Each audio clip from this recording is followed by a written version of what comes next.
It really has been a very eventful week in the US, with the US Supreme Court handing down a ruling on birthright citizenship. Can you explain this decision to us, and what does that mean for the future of the US immigration policy?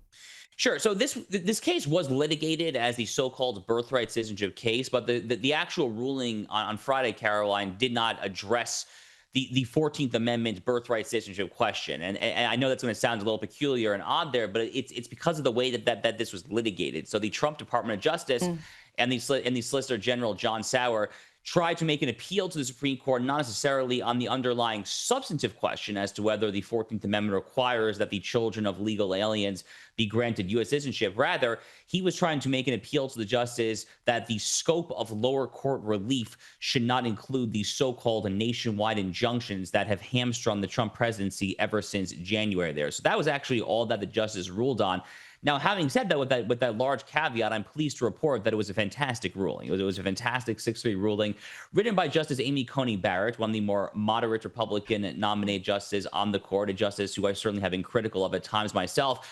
But I was just deeply pleased reading this because Amy Coney Barrett was really bringing the fire there. And she was adamant and insistent that the judicial power of which the United States Constitution speaks simply cannot countenance these sort of nationwide injunctions by which a rogue lower court, district court judge out in Hawaii or Florida or Maine or New Hampshire, whatever, can just bring the entirety of the nation to a halt there. This is completely anathematic to the American constitutional design. Really, the craziest part of this was the fact that it had to be litigated this far at all, and that you had the 3 liberal justices who nonetheless found themselves in the dissent. Ketanji Brown Jackson in particular, who was the lead dissenter, was just absolutely torn to shreds by Amy Coney Barrett. It was really beautiful victory, I would say, for the United States Constitution and our elaborate constitutional structure. Yeah, very interesting. And look, we have a not dissimilar structure here in Australia, but obviously some of those technical differences really do make a substantive difference. Now, some pretty extraordinary scenes in the Middle East this week, or in recent weeks, I should say. It's been going on for some time, and obviously the US administration working closely with the Israelis on those Iran strikes. But following that, Trump has slammed Israeli prosecutors over Netanyahu's corruption trial. Now, what's this all about, and are there any potential impacts?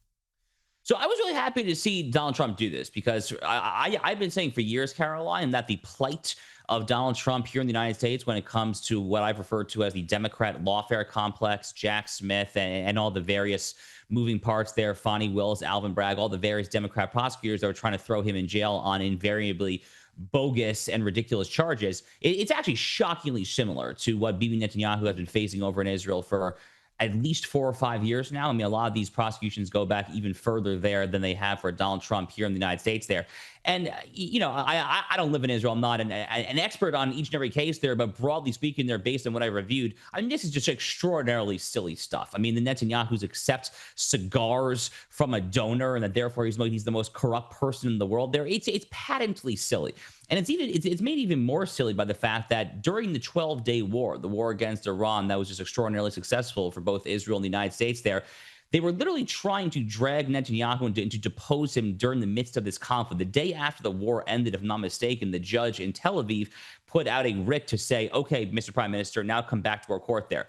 It's just totally ridiculous. And it speaks of a far left deep state rot, not just in the United States, not just in Israel. Frankly, a lot of first world democracies face a very similar problem here where you have a judiciary and a deep state prosecutorial apparatus working hand in glove there. So for all those reasons, I was very happy to see Donald Trump speak out in favor of his friend and ally, Bibi Netanyahu, because they're actually in a shockingly similar predicament. The good news is this very happy ending for now to the story is that the court actually immediately moved after Donald Trump posted his second of his 2 Truth Social posts to try to expedite some sort of rapid, swift conclusion to at least one of the corruption trials. So already Trump is getting results. A very interesting observation there. Now, another theme about the US involvement in this conflict in the Middle East is apparently this split amongst conservatives about the extent and for how long the US is involved. So there was a piece in the Australian media this week titled Trump's base backs his war as long as he keeps the peace. Does this sum up the sentiment? So, Caroline, I have to be candid. This is a very common sentiment, by the way. This is not just in Australia. The Mm. American media has been reporting much the same thing over and over again. We hear about this alleged. There's a rift, they say, in MAGA. There's a crushing divide within MAGA. I'm not buying it because the polling, frankly, does not necessarily hold it up there. So, for instance, there was a CBS News poll, CBS News, one about as major a pollster here in the U.S. as a guest. There was a CBS News poll maybe about a week ago, just after the Operation Midnight Hammer strikes inside Iran, showed that 94% of self-identified MAGA Republicans support President Trump's strikes. Literally only 6% object there. Now, it's very loud 6%. It's very vocal 6%. Tucker Carlson is probably the most prominent member of this 6% there, but it's still ultimately, at the end of the day, only 6%. And this kind of gets to what I refer to as the Trump doctrine of foreign policy. I think a lot of people hear America first, and they immediately think that we're talking here about a hardcore isolationist mentality where America simply does not get involved in foreign affairs.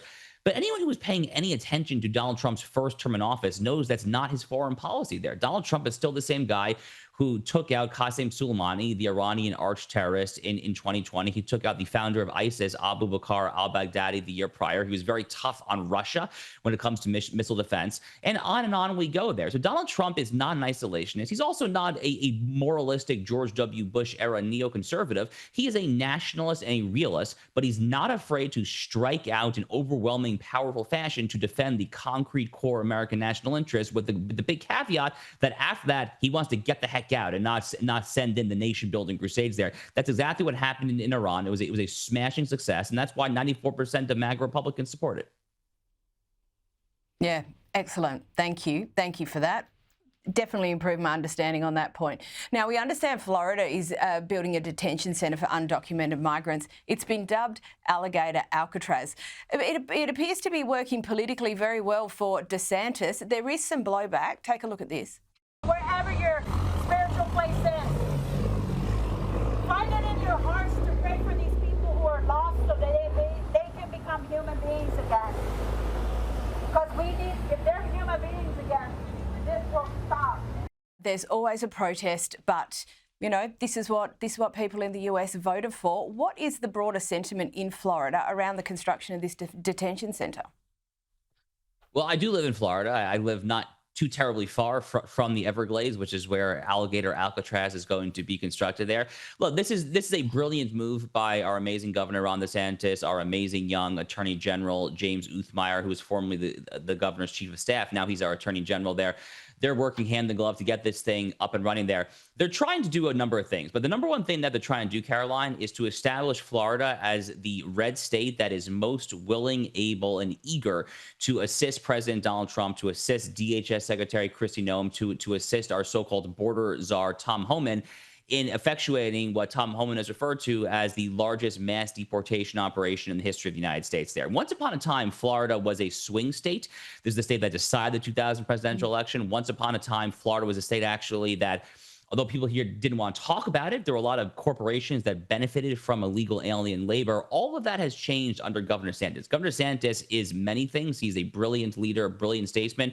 He's also very, very tough on the illegal immigration issue there. And he leads by example because the sentiment in this state has followed Ron DeSantis there. Again, this is a state that once upon a time was pretty split down the middle on the illegal immigration issue. But as DeSantis has just led through his rhetoric and his policies and just the way that he sets an example there, the people of Florida have followed. But again, I think the goal is really to establish Florida as the nation's leading red state, dare I say, perhaps even more so than Texas, which once upon a time was the nation's most iconic red state. But regardless of how you split it, whether it's Texas, Florida, Tennessee, Arizona, whatever it is there, this is very healthy red state competition. Basically, red states essentially trying to out-conservative each other, all trying to kind of win, you know, the ultimate favorable glance of President Donald Trump. It's a very healthy competition, I think. Perfect. Thank you so much for your insights, Josh Hammer.